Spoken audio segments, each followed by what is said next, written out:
Amiga,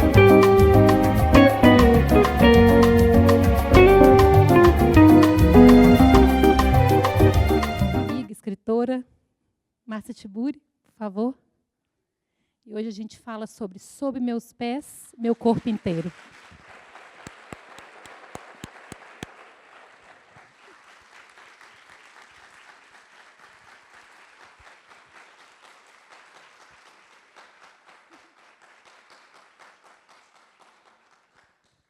Bem-vinda, Márcia, mais uma vez, guerreira. Hoje a gente lança esse romance, que é um romance político, e até que você traz a história de uma família, eu diria, né? Uma mulher que passou pela ditadura e que volta ao Brasil. Mas, além disso, você trata de outros temas importantes, né? E eu queria que você falasse sobre esse enredo, de onde que surgiu essa história, e por que só agora que se passa em São Paulo, e você escreveu depois que você saiu de São Paulo, que você foi para o Rio de Janeiro. O que tem de realidade, né, nesse romance? Boa noite, obrigada pela presença de vocês. Obrigada, Josane. Obrigada também pela pergunta. Bom, eu gosto de escrever. Você sabe que eu vou começar falando uma coisa que sempre que tem acontecido muito. As pessoas, muita gente tem perguntado como que eu escrevo, mas não é de hoje, assim, não é só por causa desse romance, né? Até eu queria assim tranquilizar algumas pessoas, não vocês, que eu sei que gostam de mim, por isso estão aqui. Mas tem muita gente que acho que não gosta de mim. Aí ele é bem curtinho, ó, gente. Só 180 páginas. Aí eu estou falando isso porque muita gente fica perguntando assim, mas como? Mas como? Bom, a gente faz muitas coisas na vida, né, gente? Então, escrever também se escreve. Dá para escrever muito. Você sabe aquele cara francês, que eu estava lendo uma matéria, o povo odeia ele também, sobretudo o povo acadêmico. Um cara chamado Michel Onfray, que é um francês. Sabe que ele vai, esse ano, publicar o 100º livro dele? Esse é qual o seu? Qual o número? Não, nem sei. Assim, sei lá. Eu não sei. O povo conta, mas eu não conto, que eu acho meio esquisito, né? Até porque eu tenho uns livros que eu fiz com umas pessoas, tem os acadêmicos, eu não sei dizer assim, mas eu sei que tem 6 romances. 3 daquela trilogia íntima e 3 dessa nova fase, digamos, menos selvagem, mais civilizada. Aí, então eu queria falar isso porque, assim, gente, escrever é fácil, difícil é viver, num certo sentido. Vocês não acham? Eu acho. Aí, escrever uma saída boa. Claro, fácil perto da vida, porque se você compara o escrever com o ato mesmo de escrever, é difícil, mas ler também é difícil. E nessa época em que, assim, digamos, tem toda uma demonização, vamos falar assim, né, do texto e do texto longo, e criaram um termo muito feio para falar de textos que têm mais de 2 páginas, né, ou 2 páginas, que é aquele termo textão. Então, você se sente assim como se você estivesse fazendo uma coisa errada, né? Porque você escreveu um livro. Então, assim, eu queria... É verdade, gente, mas é verdade. Teve uma menina esses dias, não sei quem era, uma pessoa muito amorosa das redes sociais, que foi, olha, me xingam de tudo quanto é palavrão, como vocês sabem, já devem ter visto. Espero que vocês não sejam tão xingados quanto eu, mas nas redes sociais, que até escrevi um dia um texto chamado, não sei se vocês chegaram a ver, Teoria Geral do Xingamento. E aí teve uma menina muito amorosa assim que chegou, fez um comentário assim, olha o que ela disse: Márcia, eu te amo, mas para que isso agora? Porque E eu fiquei pensando, até hoje eu estou tentando entender, mas por que eu podia estar pichando um muro, que seria uma coisa, digamos, menos autorizada na nossa sociedade, mas eu só escrevi um romance. E aí eu acho que eu cometi uma coisa que talvez tenha sido muito ofensiva para certas pessoas, que é uma questão interessante para a gente avaliar. Eu li uns trechos do romance nas redes sociais. E era... Gente, você vê sei lá, o Alexandre Frota transando com um cara nas redes sociais, não está errado. Mas eu leio um romance, tá, né? Tem esse tipo de coisa, assim, que nada contra as pessoas transando, mas digamos que nas redes sociais tem o moralismo das pessoas que não gostam disso. E todo esse nó que está dando na nossa cabeça com o que vem acontecendo no Brasil. Tem um personagem do livro, o Antônio, que quer ser escritor, né? E ela fala como que ele quer ser escritor no momento que as pessoas não estão lendo, né? Que o audiovisual é o que importa. Então, aí, voltando à tua pergunta, aproveitando essa lembrança de leitora, né? Obrigada. A leitora atenta, que a Josane leu mesmo, né? É muito alegre, assim, dá uma alegria saber que as pessoas leem com atenção. Então, e recomendo.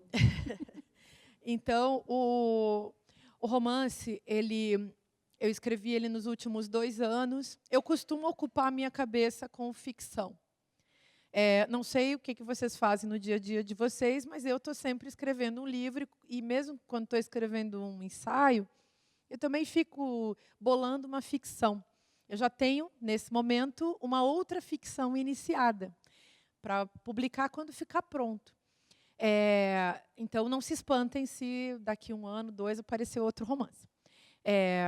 E quem, não é o caso de vocês, mas quem ficar chateado também, enfim. É só não ler, né, gente? É que nem o cara, depois eu conto a história, é que nem o cara que votou no Bolsonaro porque não aguentava mais ver a Pablo Vittar dançando na televisão. E bastava ele desligar a televisão, né? Mas quem não quer, não lê, e de boas, né? Se não quer, não segue, e por aí vai. Mas, enfim. Aí eu comecei a escrever esse romance a partir de uma imagem que há muito tempo me convoca afetivamente, subjetivamente, que é uma imagem de 2 irmãs que aparece, eu me dei conta esses dias, aparece em todos os meus romances. Sempre tem essas 2 irmãs. Eu nem tinha me dado conta de que essas irmãs sempre estão presentes, ou até, em outros termos, sempre tem uma mulher dupla. Então, o duplo é uma imagem, digamos até, num certo sentido, um arquétipo, uma figura recorrente na história das artes, na história da literatura. E esse romance tem essa configuração, 2 irmãs. Eu queria escrever um romance sobre 2 irmãs. O mais, que eu também vou contar para vocês, porque estamos aqui nessa esfera íntima. Enquanto eu escrevi esse romance, eu escrevi um outro, que é um romance que eu escrevi à mão, que eu desenhei, que é um romance de 2 irmãs. Só que aqui é a história de uma mulher que sobrevive à ditadura militar, volta para São Paulo, depois de muitos anos, volta porque o marido dela, que também era um sujeito perseguido na época da ditadura, quer morrer em São Paulo, e morrer no Brasil. Aí eles voltam quando ele está doente, ele morre, e ela... Você está me olhando com essa cara, né? Porque você leu até o fim, você já sabe o que vai acontecer depois. Mas ela fica vivendo a vida que sobra para ela naquele contexto de solidão, de um lugar que já foi o habitat dela, foi a cidade onde ela viveu, onde ela nasceu, mas que já não lhe pertence. Então, é um lugar que é familiar e é estranho ao mesmo tempo. É uma cidade...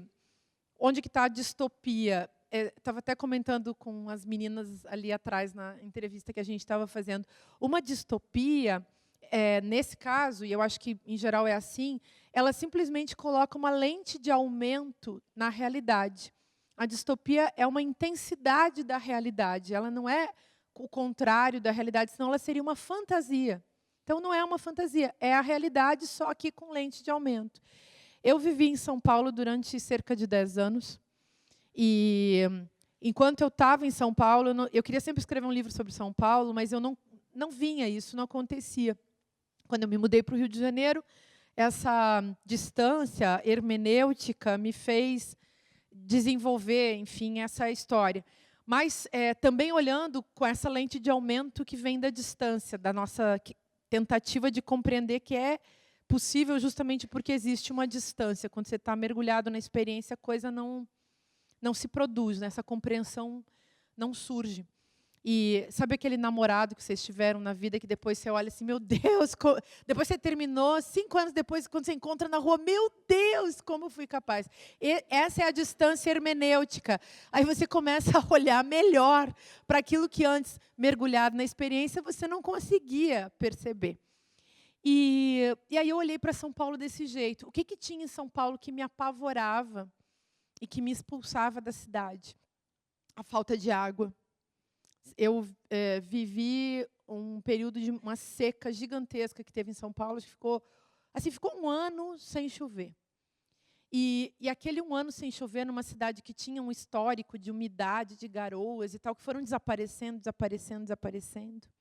E que tem tudo a ver com toda uma história das chuvas no Brasil, da floresta amazônica, toda uma complexidade climática que as pessoas não fazem ideia. E eu comecei a ficar muito angustiada com aquela cidade daquele tamanho sem água, até porque eu morava num lugar onde sempre teve água. Mas o lugar que eu morava era um lugar muito à exceção da exceção, porque as pessoas ao redor da cidade e nos bairros um pouco mais afastados do centro não tinham água mesmo. E pensar isso, né, numa megalópole daquele tamanho começou a me assustar muito, que eu pensava, essa gente toda, por exemplo, o Nordeste, né, que veio, tanta gente veio resolver sua vida em São Paulo, buscar oportunidade, chance, e eu ficava pensando, e todos os retirantes, né, eu vindo do Sul, num certo sentido também assim, buscando em São Paulo alguma coisa, e que não se tinha no lugar de origem, e de repente, então vamos ser todos expulsos pelo fato de que a catástrofe está anunciada. E se você vai olhar, enfim, se você começa a conversar, e começa a estudar, e começa a ver, e conversa com outras culturas, e com os povos indígenas, e com um bando de gente, com os ecologistas, você fica realmente apavorado. Então, eu tenho uma impressão, gente, que eu vou partilhar com vocês, sem querer ser pessimista, é que a impressão que eu tenho, e São Paulo me deu isso, e esse livro trata um pouco disso, é que a gente está mergulhado no pânico, mas a gente não quer ver. E é justamente por isso que as pessoas estão querendo morrer. E as pessoas que estão querendo morrer estão anunciando, por uma via completamente torta, que elas estão querendo matar. E o fascismo também tem a ver com isso. Então, você diz que está querendo matar, quando, na verdade, esse é o pedido que você lança ao outro para que ele acabe com você. É muito triste ouvir isso. E eu acho que isso tem a ver com o pânico original no qual a gente está mergulhado, porque o nosso inconsciente sabe tudo. Então, a gente fica usando a consciência e essas teorias malucas que as pessoas estão veiculando por aí o tempo todo, a gente usa isso para acobertar o nosso pavor. E, então, esse livro mexe um pouco com isso, bota uma lente de aumento naquilo que é bem óbvio. O livro começa com ela no cemitério, aí ela dá uma passeada, ela caminhando pela cidade, ela menciona o risco que ela corre por simplesmente caminhar na cidade, dependendo da cidade, dependendo do lugar da cidade, sobretudo nas metrópoles, isso é pior. Eu que vivo no Rio de Janeiro, a gente nem sai mais na rua. E assim, dependendo do lugar que você vive, da cidade, você está sempre correndo o risco mesmo de levar uma bala perdida. E no livro tem essa coisa das balas perdidas que são muito mais comuns do que, enfim, do que era antes da distopia. Só que já é, né, gente? Então, quando eu entreguei esse livro, ficou essa sensação de que lá era mais. Lá em janeiro, ainda não era tão escandaloso, não era tão evidente. E agora que a gente democraticamente implodiu a democracia, mas ainda estamos no intervalo da posse, da tomada de posse de um governo muito perigoso, muito estranho, muito familiar e estranho ao mesmo tempo. Acho que a gente vai mergulhar cada vez mais nesses contos de terror. E eu lastimo ter que falar assim, Agora que eu vi que tem crianças aqui, eu estou só contando história para boi dormir, tá? Assim, as pessoas quando ficam adultas, elas começam a pensar demais. Espero que seu próximo livro não tenha previsões mais dóceis para a gente, né? Porque já vem do fascista, como conversar com o fascista, o político ridículo, agora com esse que você terminou em fevereiro, já concretizando as previsões. Então. Aí, como eu não tenho mais o que fazer, fico lá escrevendo, resolvi escrever um outro livro, que eu acho que vai ser assim, que é um livro sobre a campanha política da qual eu participei, e que eu ainda não consegui elaborar direito, mas eu acho que o título do livro vai ser Estamos Fugindo dos Nossos Caçadores. Você acha muito drástico? Acho. Estamos fugindo dos nossos caçadores. Mas agora vai abrir a temporada de caça a comunistas, petralhas e segundo a lógica perversa desse sistema. Você sabe que tudo que eu falo, o que eu acabei de falar agora, eu fiquei com medo de alguém gravar e fazer uma fake news dizendo que eu sugeri que abra a temporada de caça, sendo que eu estava... não, sério, que eu falei assim, está aberta a temporada de caça, e aí parece que sou eu que falei isso, né? Então eu já tenho que falar, pensar, nossa, isso que eu acabei de falar pode virar uma fake news, então eu mesmo tenho que desconstruir a fake news, pelo menos para vocês, porque os escrúpulos andam assim, em falta por aí.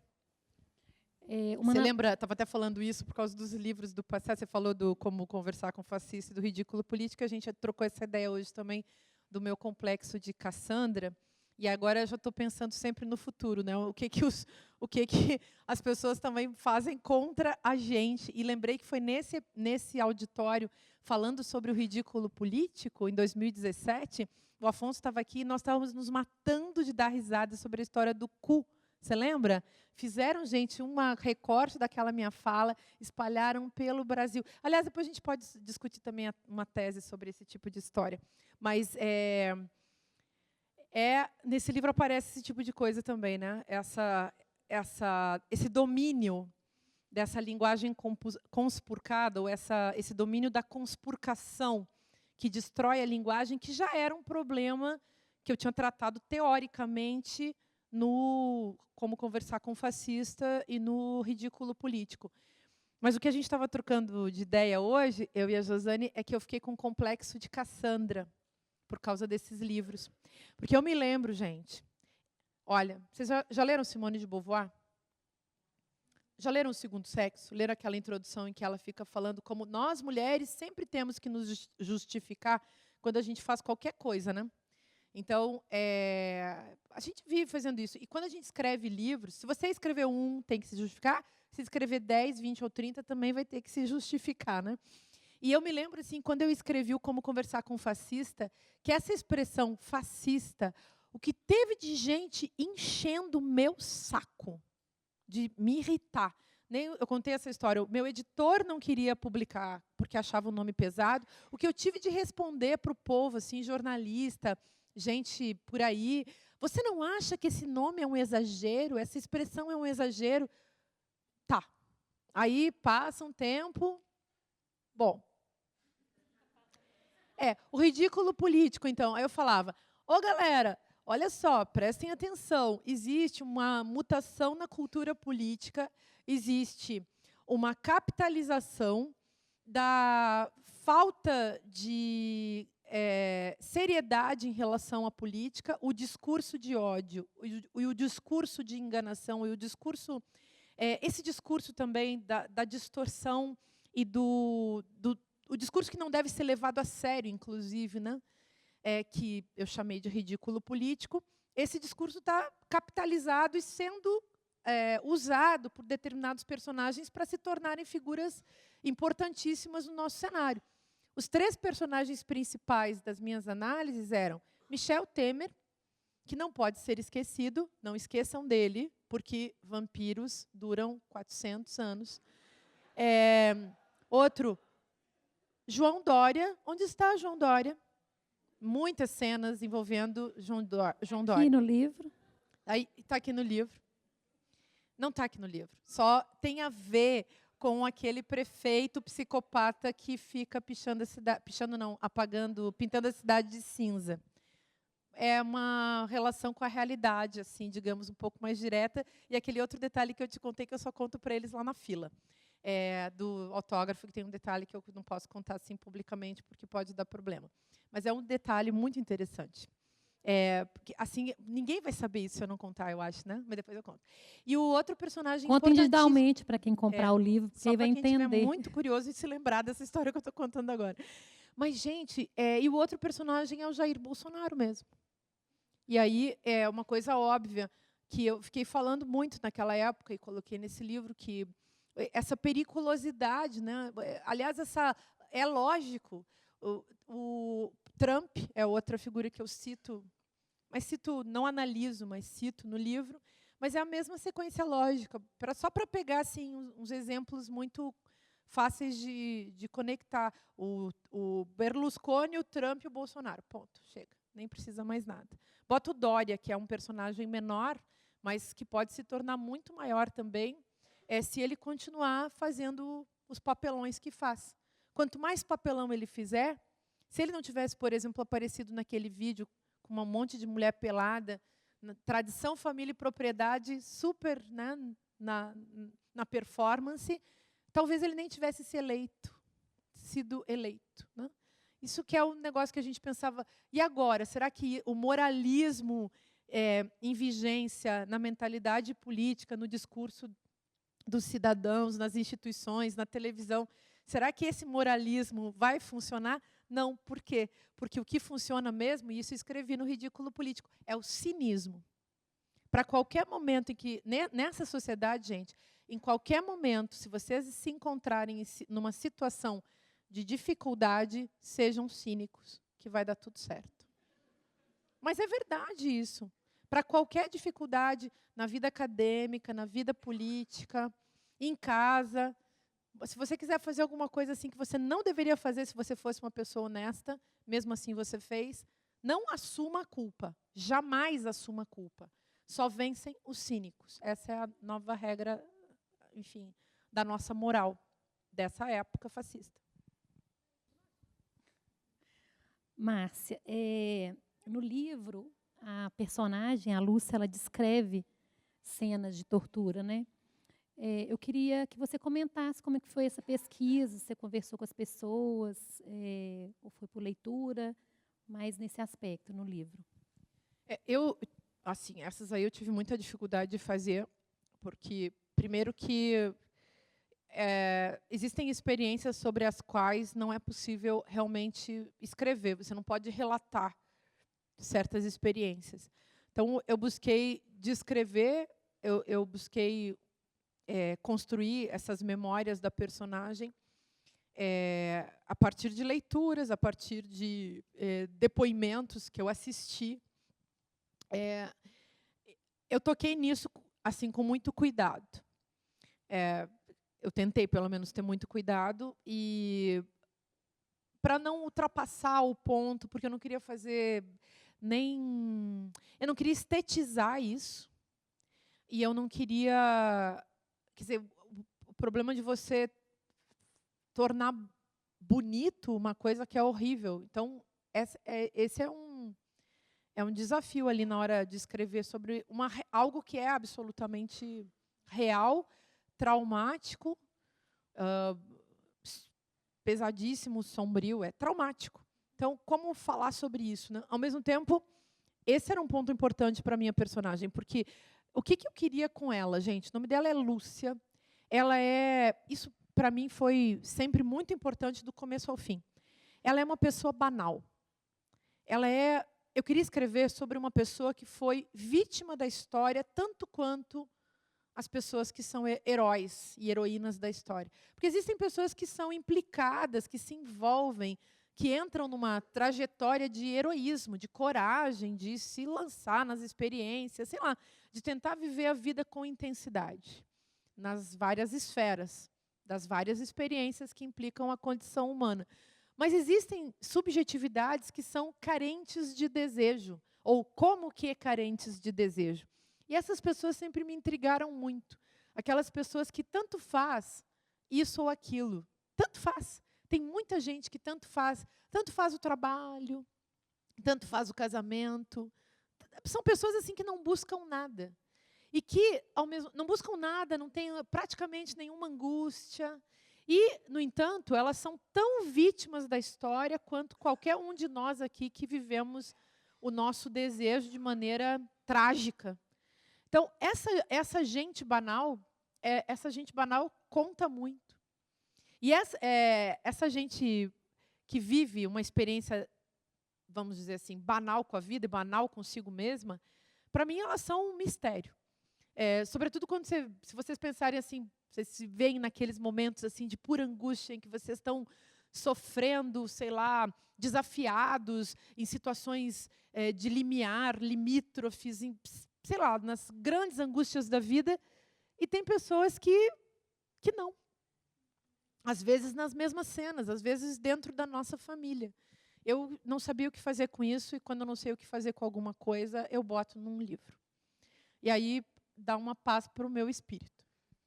E foi isso. Eu queria muito mexer com essa figura da subjetividade contemporânea, que é o sujeito que não se implica, que não se envolve, que não se comove, que não se entrega, que não tem angústia, num extremo, ao ponto de se chegar nessa ideia de ser um sujeito carente de desejo. E é ela. Então, a irmã é a heroína, a irmã era a tal, a irmã era a querida de todo mundo, da família, dos colegas. Ela era a figuraça que morreu. E ela sobra. E sobra com essa identidade que era destinada à irmã. Porque a irmã é que ia fugir se desse tudo errado no momento da luta política, ela como líder estudantil. E ela herda essa sobra da irmã, sendo que as duas foram torturadas. A irmã morreu, mas ela viveu. E isso não é segredo, o romance começa com na primeira cena, ela vai no cemitério visitar o túmulo dela. Porque nesse túmulo foi enterrada a irmã com o nome dela. E ela fugiu com a identidade clandestina que deram para ela, com as roupas que era para a irmã, com o disfarce todo que era para a irmã, o passaporte que era para a irmã, e ela vai embora. Mas disseram para os pais, e elas eram filhas, as únicas filhas, que era ela que tinha morrido. Porque seria muito mais doloroso que a irmã tivesse morrido. Então, ela é um nada mesmo. Nada. Vocês já imaginaram isso? Eu acho que é bom da gente se confrontar com essa situação de não valer nada. A gente, né? Acho que vai ser bom. Ainda no cemitério, já que você tocou no início, a Lúcia, ela finge que está visitando na hora do encontro, né, com a Bettina, ela finge que está visitando o túmulo da Cacilda Becker. Queria saber, e ela aparece outras vezes, né, durante o romance, ela cita ela. Por que você inseriu a Cacilda nessa história?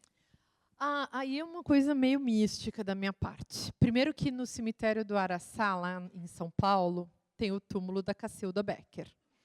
A Cacilda Becker morreu muito nova, acho que ela não tinha nem 50 anos, e ela morreu...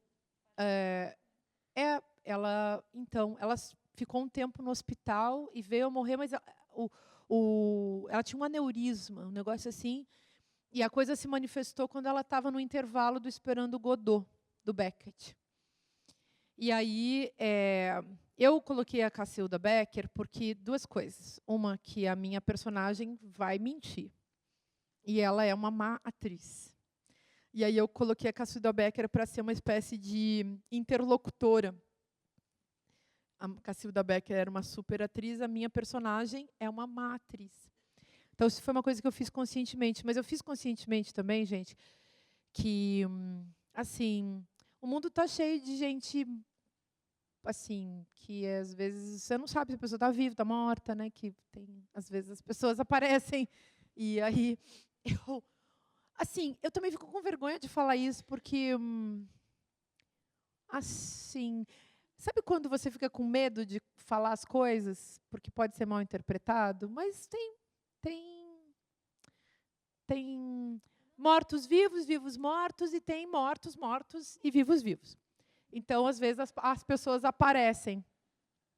E aí, como na minha casa aparece muita gente, eu acho que os mortos ficam sempre muito felizes, embora a Cassuda Becker nunca tenha aparecido, eu acho que eles ficam muito felizes com a literatura. Então, eles gostam muito de estar nos livros. Então, a minha homenagem aos mortos.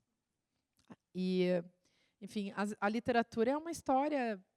Enfim, a literatura é um jogo de linguagem, é um processo de linguagem que envolve a morte.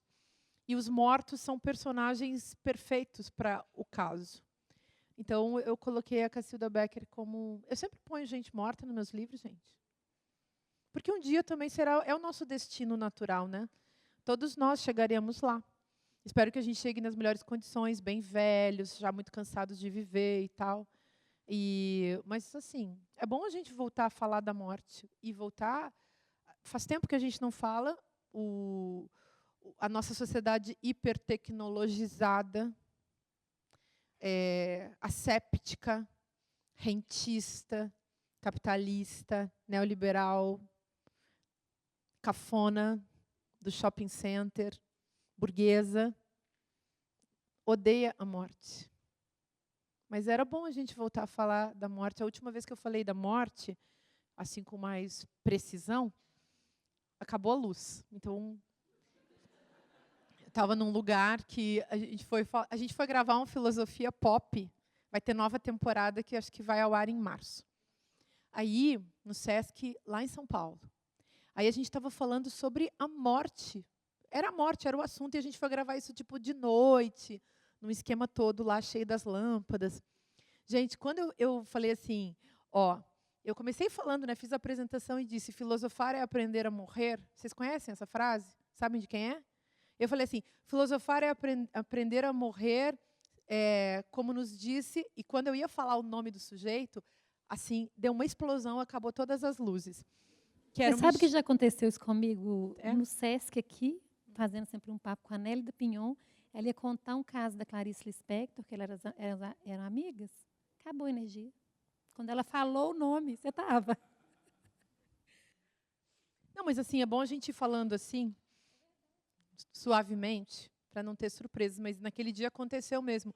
Demorou 1 hora para resolverem o problema, e era uma frase do Michel de Montaigne. Filosofar é aprender a morrer, está nos ensaios. Convém que a gente comece a falar desses assuntos, para voltar a tratar com a dimensão trágica da vida, que é aquilo que faz a gente... Essa dimensão é a dimensão que nos faz a gente se relacionar com... enfim, com a transcendência, né? Com Deus e deuses. Acho melhor a gente buscar isso contra o achatamento e a banalização e a pura e simples vulgarização da existência humana como existência pensante. Alguém quer falar com a Márcia? Pode ir aqui no microfone. Tem uma frase, até a pessoa, quem quiser falar, se dirigir, Márcia, tem um microfone. Tem uma frase da Lúcia, acho que é dela mesma, ela fala que o ódio é o afeto dos torturadores. E eu queria que você comentasse. Bom, você quer que eu comente assim, teoricamente? Não, dentro do contexto do livro e dentro do que é possível falar agora. Assim, é que esse livro está ficando, parece que ele não é mais um romance, né? Que, assim, mesmo você falando isso, eu fico pensando enfim, no que a gente está vivendo agora, né, gente? Mas eu acho que o torturador nunca deixa de ser, né? Sempre é aquele, é hoje, e do futuro, e do passado. Então, é que agora a gente fala em torturador e a gente lembra daquela figura infame do Ustra, né? E dos seus elogiadores, dos seus apologistas. E aí assusta mais ainda. Aí eu quis falar também dessa coisa, eu tenho falado bastante disso, porque eu ouço muita gente sempre falando política com afeto, política com afeto. Pois olha, a política que está em cena hoje, vitoriosa no Brasil, implodindo com a democracia, é uma política do afeto do ódio. Então, a gente tem que discernir os afetos, né, gente? Não basta dizer que afeto é bom, porque a gente esquece que existem afetos muito ruins.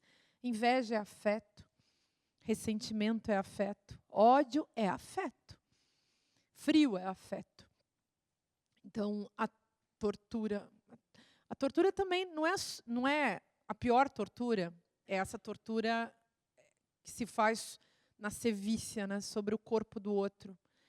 Essa tortura que se conhece nas ditaduras, praticada por governos, pelos estados, pelas polícias, pelos perversos. Enfim, existem muitas situações de tortura. Mas a tortura é uma metodologia. Se a gente pensar nela como metodologia, eu remeteria a um livro que fala muito disso, que é aquele livro da Naomi Klein. Sabe quem é Naomi Klein? É aquela menina que escreveu Sem Logo. Escreveu um livro também chamado aquela doutrina do choque. Na doutrina do choque, ela faz um paralelo entre a tortura física e todo um processo de terror que governos autoritários praticam, e aí conta a história das ditaduras, conta certos eventos das ditaduras da América Latina, Chile, Brasil, e como isso estava conectado também com toda uma programação neoliberal. E, quer dizer, a gente já viveu a preparação do que vem aí aqui para trazer isso para esse nosso momento, né? Nós vivemos com do golpe de 2016 até agora, a gente viveu uma preparação para o que vem daqui a pouco. Então, tem gente brincando, dizendo que a gente vai sentir saudade do Temer. Mas o Temer é a antessala da tortura maior que vem por aí, que pode, de fato, se aprofundar nesse lugar físico, concreto, sobre os corpos específicos. Não que já não exista, né? Quer dizer, a gente não sabe também como isso vai se desenvolver, mas, em princípio, é possível que isso avance numa escala infinitamente mais ampla. Perverso, tudo já vem sendo, né? Mas essa tortura que envolve,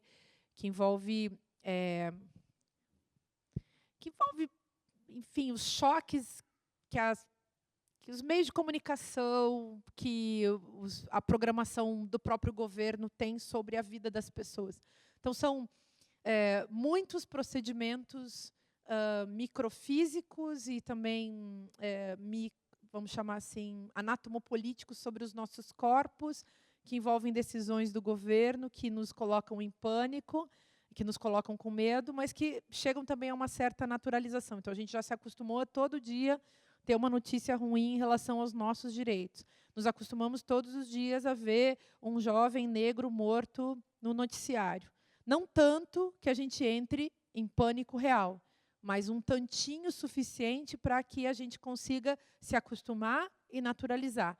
E, ao mesmo tempo, se docilizar, porque o objetivo disso também é fazer com que os corpos vivos se tornem cada vez mais competentes para atender às necessidades desse regime que mata uns de um lado e faz com que aqueles que são vivos, que permanecem vivos, se tornem dóceis e adequados aos desejos e às necessidades do sistema. Então, tem uma programação sobre nós. Quem vai ficar vivo e quem vai morrer é um assunto que a gente deve levar a sério.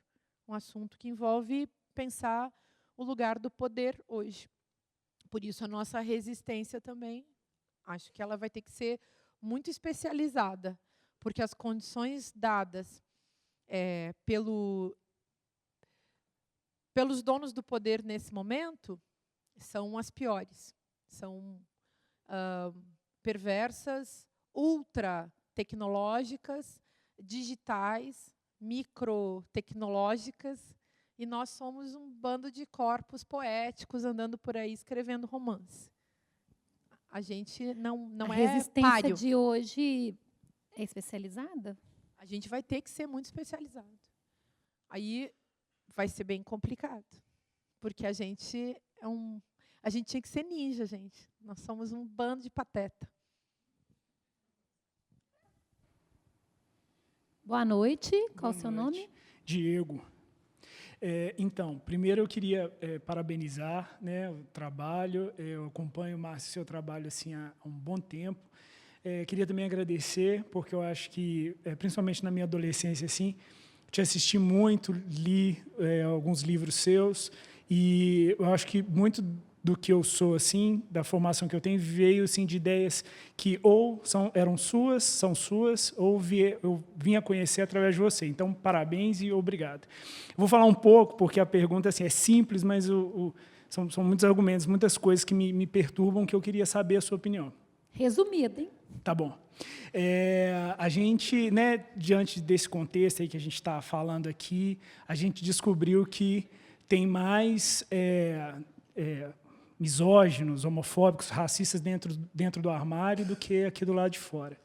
E aí você acabou de dar assim, um exemplo, aí, uma brincadeira paliativa, né, com respeito ao cinismo, mas eu queria saber assim, sobre reagir com cinismo diante das situações, mas eu acredito que nos próximos anos, nos próximos 4 anos que vão entrar, muita gente vai se arrepender do que fez, porque tem muita gente que não tem noção do que está acontecendo e disso que você está falando aí, porque somos um bando de patetas. Então, tem muita gente que ainda não tem noção e o pessoal vai, eu acredito, que vai se arrepender e vai chorar amargamente o que aconteceu. Você vê, você acredita, você consegue assim vislumbrar como que a gente, qual seria o caminho para sair disso? O que fazer quando essa consciência bater e quando as pessoas colocarem a mão na consciência e falar assim, caramba, o que foi que eu fiz? O que eu apoiei? Daniel, né? Diego. Diego, desculpa. Diego, obrigada. Que bonito que você falou. E que bonita essa sua esperança.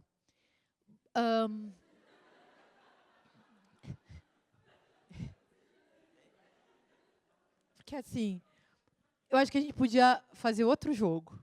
Pensa só. Esse povo não vai se arrepender. O gozo da destruição talvez não seja páreo também. Talvez a gente não possa competir com isso. Não sei se você viu um vídeo que transita por aí, que é uma fileira de homens bem alimentados e bem vestidos, com seus revólveres na mão. Todos eles gritam um grito de guerra, que é o nome de um personagem fundamental da política contemporânea, e atiram loucamente. Eu acho que é uma cena impressionante para se assistir. Quando eles terminam aquilo, é um ritual snob, de uma falta de criatividade. Assim, é que nem sexo ruim. Sabe uma coisa sem criatividade? A pessoa dá um grito, que parece um grunhido, que é a única palavra que ela consegue falar. Aí, aquele tiroteio, aí acaba e os caras ficam sem saber o que fazer ali. Ficam todos meio patetas, porque eles não conseguiram pensar uma narrativa para aquele ritual. Tem muita teoria sobre o grito fascista, né, gente? Vão lá ler a Dialética do Esclarecimento.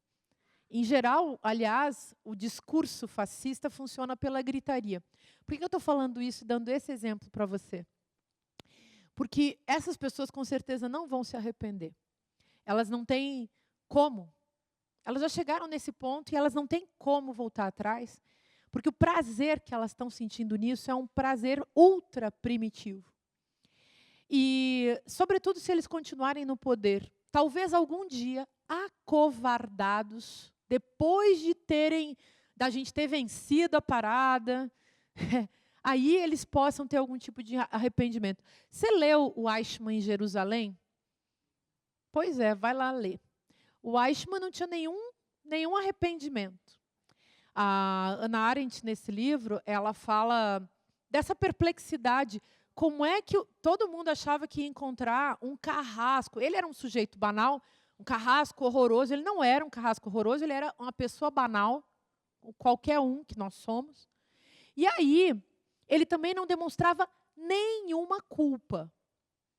Então, esse é um problema. A pessoa que tem culpa, essas pessoas, né, que você está falando, são as pessoas que ainda têm alguma culpa. E aí, culpado, nós, quando sentimos culpa, a gente faz 1000 arranjos mentais e nos tornamos pessoas neuróticas. E os neuróticos é tudo que a gente quer, né? Tudo que a gente quer é conviver com os neuróticos, né, gente? Porque quem não tem culpa é perverso. E aí o perverso, ele ultrapassa o limiar humano, então ele não vai voltar atrás. Eu acho que a gente podia, então, fazer outro jogo, que é assim, com muito cuidado, observar as pessoas sempre com muito respeito, muito cuidado para não ofender as pessoas, mas muito cuidado também para não se deixar magoar, machucar e não se expor em relação a pessoas perigosas. Acho que a nossa parte da nossa resistência tem que ser realmente filosófica, reflexiva, psicanalítica, poética, literária, assim, ética, muita, mas sem, ao mesmo tempo, abrir o flanco, permitindo que aqueles que estão aí em posições perversas possam nos atingir. Há muitos anos atrás, porque eu sou perseguida por malucos há muitos anos. E aí, todo professor de filosofia tem o seu maluco de estimação. E maluco assim, todo o respeito, né, gente, com as pessoas que têm sofrimento psíquico, mas sempre aparece um perverso na sua cola. E eu me lembro que um dos meus primeiros perversos, há uns 20 anos atrás, me mandava mensagens gigantescas, naquela época que não tinha o WhatsApp, mandava por e-mails muito longos, para o e-mail da universidade e tal. E era uma coisa assim que eu ficava, nossa, como essa pessoa tem coragem de falar esse monte de coisa. E eu me lembro que ele falava uma coisa, era repetitiva, ele dizia assim, não sei como você não me viu até agora, não sei como você não me viu até agora. Eu falava todo tempo isso. E um dia eu chamei um colega meu, que era psicanalista, para mostrar os e-mails bizarros que eu recebia. Eu, inclusive, fiquei na universidade com segurança, sempre assim, porque o povo ficava com medo, né, de uns troços malucos daqueles, que vai que fosse verdade, né? O povo, tem gente que leva a sério, né? Quando o maluco aparece falando que vai matar todo mundo, tem gente que fica preocupada. E é bom, não é legal você achar que um maluco está dizendo que vai matar todo mundo e você achar, não, gente, ele está brincando, ele é só maluco. Os malucos fazem coisas loucas, né? Então, eu andava com segurança na universidade, mas eu me lembro do meu colega ter falado assim, Márcia, um perverso não suporta e não sobrevive se você não dá a ele o prazer de reconhecê-lo. Aí, imagina, gente, nós erramos feio, porque nós já reconhecemos os perversos. E agora? A gente devia ter deixado eles no silêncio, batendo nas paredes, assim, a esmo, sabe? Ou entre eles. Mas agora a gente já... Entendeu? Então, eu, se fosse você, ficava aí com toda essa beleza interior que você tem e tomava muito cuidado, observava as pessoas. Se ficar muito tenso e chato, escreve um romance, escreve uma poesia, faz um filme. Olha, tem muita coisa para a gente se ocupar no meio da angústia. E tem coisas legais para fazer que podem até ajudar outras pessoas, sabe? Mas, assim, não vai com essa fé toda sem, assim, nem todos. Vai ter algum que vai se arrepender, mas vai ser raro. Aí depois a gente, assim, podemos apostar, depois a gente vê, enfim, quem ganha. Tomara que você ganhe.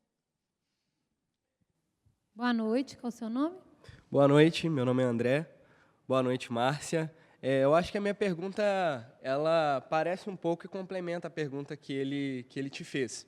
Sabe que eu estou muito angustiado. Assim, quando eu estudava ditadura militar, eu achava que a história já tinha acontecido toda, e eu via as coisas no passado, achava que nada ia acontecer. E as coisas começaram a acontecer, e Dilma, impeachment, falei, velho, eu vi um impeachment, meu Deus do céu, e agora o que eu faço? E aí eu comecei a pesquisar um pouco, comecei a ler, mas assim, muito no começo do negócio. A minha cabeça era emaranhado de coisas que eu procuro entender um pouquinho. E no seu livro Ridículo Político, você fala do nojo de política, que é uma coisa que eles que estão no poder querem que a gente continue tendo nojo de política para continuar fazendo o que eles fazem, então. Mas aí, nessas eleições, quando eu estudo um pouco da esquerda, né, do comunismo, aí, assim, na teoria, na ideia, é muito, muito legal. Fala, pô, comunismo, meu Deus, isso é incrível, socialismo, todo mundo igual. Aí você começa a ver umas coisas da esquerda que não são tão legais. E aí você vê o Luiz Felipe Pondé falando que a esquerda conseguiu colocar na cabeça de grande parte das pessoas que ela é a parte boa. Aí eu olho para o Bolsonaro e ele fala, a gente tem que matar todo mundo. Eu falo, velho, que isso? O que está acontecendo? Aí eu olho para a esquerda fala outra coisa, assim, fake news da esquerda, fake news da direita, violência da esquerda, violência da direita, assim, por umas coisas que eu assisti, estou até com um pouco de receio de fazer essa pergunta, mas, assim, violência da esquerda também de cunho fascista, eu acho, dos dois lados. E aí, o que fazer? Porque, para mim, nenhum dos dois lados é um lado bom. Acho que você tem coisa ruim para os dois pontos. E aí eu queria perguntar a sua opinião sobre isso, principalmente sobre o que Pondé falou da esquerda ter colocado ela como a boazinha da história e ter isso, assim. Mas, assim, eu teria mesmo que fazer um comentário sobre esse ilustre pensador? Não.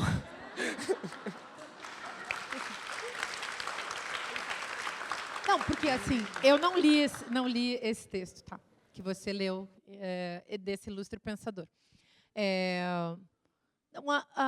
Nem nada contra mesmo, sabe? Acho que a gente deveria, talvez, se ocupar mais, mas eu sempre acho que existem umas pessoas que estão, na verdade, mistificando, sabe? E aí implodem também a função da reflexão que a gente quer ver crescer e aparecer. Sobre esquerda e direita.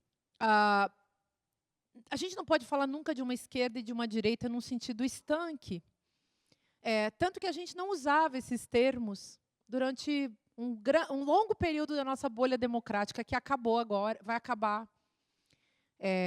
Já acabou, eu acho, em 2016 com o golpe, mas tem esse hiato esquisito, que é o que a gente está vivendo, e a confirmação da implosão da democracia se deu agora pela escolha de um regime, de um personagem autoritário com propostas esquisitas, autoritárias, enfim. Então, o que é a esquerda? De que esquerda você está falando? Se a gente estiver falando, sei lá, da Venezuela, sei lá, de 1917, do século XIX na França, a gente está falando sempre de esquerdas muito diferentes. E se a gente fala aqui no Brasil, por exemplo, da esquerda do PT, da esquerda do PSOL, da esquerda do PCO, é tudo tão diferente, gente, que também eu não misturo tudo assim, porque na prática não está misturado. É tudo muito diferente se a gente pensar em termos de partido. Se você pensar nos movimentos sociais ligados também à marca da esquerda, então, e a direita? Também. Então, acho que a direita brasileira e os níveis e a miríade de diferenças que existe na direita também não se compara com a miríade de diferenças que tem lá na direita americana. Aliás, a nossa direita aqui eu acho que vai muito mal de pensadores, né? E por aí vai. Agora, também sem querer incumpridar muito essa conversa, eu só acho que seria muito legal a gente estudar mais a personalidade autoritária. Esse é o meu interesse. E aí a personalidade autoritária pode ser de direita, de esquerda, pode ser dentro de casa, pode ser na rua, pode ser no trabalho, pode estar no movimento social. Ela tem gradações diversas. Para mim, esse é um mistério para entender por que certos países, certos estados, certas democracias implodem, né? Então, agora, por exemplo, a gente pode dizer, o Brasil escolheu um defensor da extrema-direita fascista, porque em tudo se parece com o fascismo, com tudo que a gente fala de fascismo. Mas as pessoas quiseram isso. Acabou a democracia, porque houve uma implosão lógica. Para poder sustentar a democracia, a gente tem que escolher sempre mais democracia. A pura e simples escolha de uma certa maioria política, que não é a maioria populacional, pode ser uma escolha de destruição da maioria populacional, inclusive, né? Então, para mim, esse tipo de nó é o que a gente deve tentar entender agora. E esse capital moral que você está falando, tem uma parte da esquerda que nem lida mais com isso. O PT, por exemplo, não lida mais com capital moral. Nem toda a esquerda, nem todos os partidos de esquerda, nem todos os movimentos também lidam com essa ideia de um capital moral. Tem alguns partidos de esquerda que lidam com isso. E tem alguns partidos de direita que também lidam com isso. Mas lidam, de um modo geral, falando também não de moral e nem de ética. Falam de um ponto de vista da defesa de ideais moralistas. Tradição, família e propriedade. E aí vem questões como o ridículo político, que analisa esses nós. Você vê João Dória, defensor da tradição, família, propriedade, faz um vídeo, uma pornochanchada que transitou por aí e se elege com tradição, família, propriedade, cheio de, enfim, moças nuas, pagas por ele para fazer, sei lá, talvez tenha até feito aquele vídeo justamente para provocar esse efeito. Então, não quer nem dizer que foi vazado, né, gente? É mais isso. É mais louco ainda. Então, o povo é muito otário de um sistema muito cínico e de uma manobra sempre muito cínica. Por isso, eu acho que a gente devia, para começar a falar de política sério, ultrapassar, além do fascismo, o cinismo. Aliás, não existe fascismo sem cinismo. Eu não estou falando isso para dar nenhuma resposta definitiva, evidentemente, mas só para a gente ir pensando que é complexo demais, né? Eu nem gosto muito dessa definição de direita e esquerda. Nunca gostei, mas é óbvio que eu sou uma mulher de esquerda. E óbvio pela própria definição que veio à tona na nossa época. Mas eu nunca achei que essa polarização também fosse nos ajudar. Acho que no Brasil ela foi mal usada, mal interpretada e muito manipulada. Então, talvez, inclusive, a gente tenha caído nisso tudo, nessa situação toda, porque nós começamos a nos contentar com essa oposição, sem ver, enfim, a complexidade conceitual que está em jogo nas especificidades de partidos, movimentos, relações, mas, enfim, deu para entender que, pelo menos, existe uma preocupação na esquerda com o povo, que na chamada direita não tem. Mas agora confundiu de novo, porque agora a nova oposição é fascistas e não fascistas. Então, vocês estão vendo que o PSDB está querendo voltar à vida e está se juntando com os partidos, tentando, né, se juntar com os partidos de esquerda. Quer dizer, porque, no fundo, democracia era um negócio bom, que era um patamar básico a partir do qual a gente podia lidar. Vamos aproveitar um pouquinho, né? Isso aqui é um dos últimos momentos da democracia no Brasil, falando essas coisas aqui. Daqui a pouco não vai mais dar. Já pensou? Vamos para a nossa última pergunta. Boa noite, qual o seu nome? Boa noite, meu nome é Rauísa. Boa noite, professora. Eu tenho na verdade, voltando ao assunto de darmos, notar o louco, né, que a gente estava falando, que não deveríamos ter notado o louco, né? E eu li recentemente um texto falando, eu não me recordo de quem é esse texto, mas falando sobre a geração brasileira relacionada a memes, a piadas, a esse tipo de exaltação, e que isso pode ter levado à ascensão dessas figuras. E eu queria saber assim, mais sua opinião sobre esse lado do brasileiro. Porque eu estava comentando agora, por exemplo, a gente fala aquelas coisas assim, a gente vai rir para não chorar, porque é tanta desgraça, a gente também tem que fazer uma piada sobre isso. Mas a que ponto chegamos? Né? De que tudo é uma piada e que, enfim. Mas, então, essa é uma pergunta ótima, mas vê uma coisa. Não vamos colocar isso na conta da nossa natureza nem da nossa subjetividade. Então, assim, a gente não pode falar o brasileiro ou os brasileiros. Vamos pensar que existem tecnologias e metodologias políticas que implantam determinados regimes de pensamento, são manipulações da linguagem. Então, a televisão fez o povo odiar. A televisão faz o povo odiar e faz o povo amar, assim como faz o povo comprar essa ou aquela marca. Isso é assim mesmo. Então, a publicidade é a racionalidade do mundo, dessa nossa época.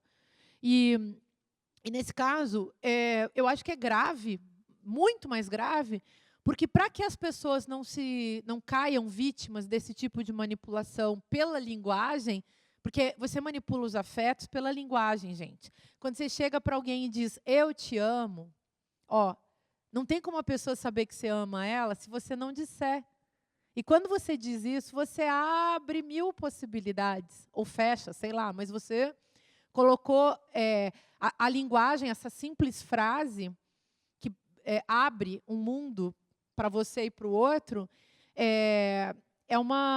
dá conta, prova a performatividade do texto, que é uma potencialidade nossa. Para uma pessoa não ser vítima de qualquer texto, seja um generoso eu te amo, seja uma fake news qualquer, um meme patetizante, imbecilizante, emburrecedor, ou qualquer outra mentira, ou a fala do cara lá do Jornal Nacional, coisa parecida, é preciso que essa pessoa tenha lastro, que ela tenha, que ela tenha, vamos dizer assim, acumulado experiência subjetiva para não se tornar uma imbecil. Então, a imbecilização do povo está correndo solta há muito tempo. São décadas e décadas e décadas de imbecilização e de gente que também vai lutando contra a imbecilização. Professores, intelectuais, gente escrevendo livros, gente conversando. Não estou nem falando só do povo que está aí lutando na cultura, na arte. Todo esse povo conta, mas conta também essa gente que fica conversando. Você viu que agora, na tentativa de virar voto, o que teve de pessoas que foram para as ruas usando a metodologia mais básica da política, que é o diálogo. É assim, gente, vamos parar para olhar, pensar aqui um pouquinho, 5 minutos, refletindo sobre o que se faz. Olha que coisa mais primitiva. As pessoas foram, na época do WhatsApp, foram lançar mão de uma metodologia tão básica que faz falta. E por que a gente não usa essa metodologia diariamente? Porque a gente está sempre nos gadgets, nos telefones, nas televisões, nos filmes, nas Netflix. A gente está o tempo inteiro ocupado com as oportunidades dadas pelas tecnologias que definem para nós novas condições de existência, de pensamento, de construção da linguagem. Então, eu só tenho, nesse momento, esperança de que a gente vai resistir produzindo, insistindo na linguagem. Então, acho que nunca... Claro que em outros momentos históricos foi também, mas poesia, nesse momento, é muito importante. Precisa de muita poesia. E muita poesia, muita literatura. A gente precisa sair desses grupos de WhatsApp. A gente precisa usar tudo isso de uma maneira... Não assim sair, tipo, não uso mais. Você tem que saber qual é a função disso na vida. Quantos grupos tem no teu celular? A gente está sendo ingênuo caindo nessa. Quantas horas por dia você gasta com esse tipo de coisa? Quanta coisa você acha que você já realizou e já resolveu na ordem da linguagem digital e tecnológica? Tipo, você tem um grupo de WhatsApp, então você não precisa mais nem encontrar com as pessoas. E não deveria ser assim. Mas se a gente não voltar às velhas formas de construir as nossas relações humanas que dão lastro a uma vida social e política, ética, social e política, a gente não vai ter futuro mesmo, porque as condições dadas para a nossa existência já há bastante tempo são puramente tecnológicas. E aí a gente vira robô mesmo. Até porque a gente é treinado no Tamagotchi, né? Vocês lembram do Tamagotchi? A gente é treinado no Tamagotchi, gente. A gente fica o dia inteiro respondendo a porcaria do WhatsApp. E por onde veio a enxurrada de loucura que levou as pessoas a acreditarem em todas as mentiras do mundo, nos últimos tempos, as mais loucas, e votarem no candidato mais absurdo pelo WhatsApp. Que é uma rede, eu comecei a estudar o WhatsApp, assim, lá, quando apareceu o WhatsApp que eu fui usar, acho até que eu contei isso aqui, naquela época, que eu já estava atrás dessas histórias. A minha filha, quando eu fazia assim, oi, bom dia, tudo bem, como vai? Aí falava as coisas que tinha que falar, depois dizia, então, desculpe, agora eu vou ter que deixar aqui a mensagem e um abraço para você e até a próxima. Sei lá, fazia um texto assim. Aí ela, mãe, não, tá errado, não é assim que se fala no WhatsApp. Quer dizer, estava errado mesmo, porque no WhatsApp você dá um grunhido aqui, um grunhido ali. Tem uma hora assim que tem gente que briga, né? Se as pessoas entram em estresse no WhatsApp, por quê? Porque a ordem da linguagem, o jogo que está estabelecido ali, não prevê espaço para nada que seja mais complexo e sofisticado. Tem assunto que não dá para tratar por ali. E, no entanto, as pessoas estão tratando ali coisas que não deveriam ser tratadas por ali. Ou seja, nada que seja complexo. E é do WhatsApp, aliás, que nasce a questão do textão. É proibido fazer textão em vários grupos de WhatsApp. Eu tenho a maior desconfiança desses grupos todos. Eu acho, eu tipo fico lá também assim, né? Porque afinal de contas, você nunca sabe o que pode ser isso, fica lá estudando, analisando, mas é uma coisa muito perigosa porque o que os meios, a gente introjeta os meios. A gente introjeta o livro, introjeta a televisão, introjeta a tela, o cinema, o telefone. A gente introjeta aquilo que a gente usa. Introjeta no sentido de que isso vem constituir a nossa forma de fazer linguagem, porque a linguagem funciona por mimetismo, emulação, cópia. A gente aprende a falar uma língua pegando a música, pegando o ritmo, pegando o jeito de falar. Por isso que é tão importante ver como o nativo realmente fala aquele negócio. Você aprende a cantar imitando. Você aprende a tocar imitando. Você aprende a fazer tricô imitando. E a gente imita também o WhatsApp. E o WhatsApp é feito para a linguagem ficar desse tamanho, sem sujeito. Só predicado. Eu acho que a gente vai mal nessa parada, mas, enfim. Vamos ter esperança. Boa noite. Boa noite, Jô. Boa noite, Márcia. Pronto. Meninas, então, eu queria só lembrar que o primeiro Café Filosófico da Márcia, Democratizar o Amor e a Amizade, ela já falava desses extremos em relação à política de esquerda e de direita. É só para lembrar também que quem já leu, deu mais atenção aos livros do que essas outras possibilidades falsas que se apresentam o tempo inteiro, não caem nesse tipo de aspecto, nesse tipo de angústia, mas já parte para a ação. Nesse sentido, Olho de Vidro, da Márcia, é muito mais apocalíptico do que qualquer coisa que já apareceu dentro da filosofia nacional. E faço esse pedido para vocês que leem esse livro, né? Que é muito importante. Ele está aqui, está à venda aqui. Está à venda. E é lindo. É terrível também. Bom, estava indo ver o filme do Pepe Mujica, que a Praça da Liberdade está toda cercada de madeira de demolição, porque dizem que... Eu não sou de Belo Horizonte, eu não moro aqui. A praça está em reforma, e aí tem uma imagem que são duas índias cabisbaixas chorando, e a legenda da imagem diz que cidades são aldeias mortas. Aí, não sei, pensei no seu livro.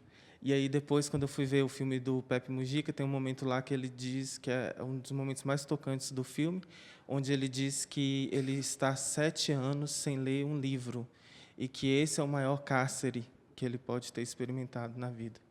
Então, eu queria, na verdade, Márcia, que você aproveitasse esse momento para, por favor, falar de literatura, essa política que ninguém dá atenção. Queria saber de você, porque tem um momento que mais me tocou no começo do livro, na verdade, foi quando a narradora disse que ainda existem pessoas preocupadas em escrever e existem pessoas preocupadas mais ainda em ler.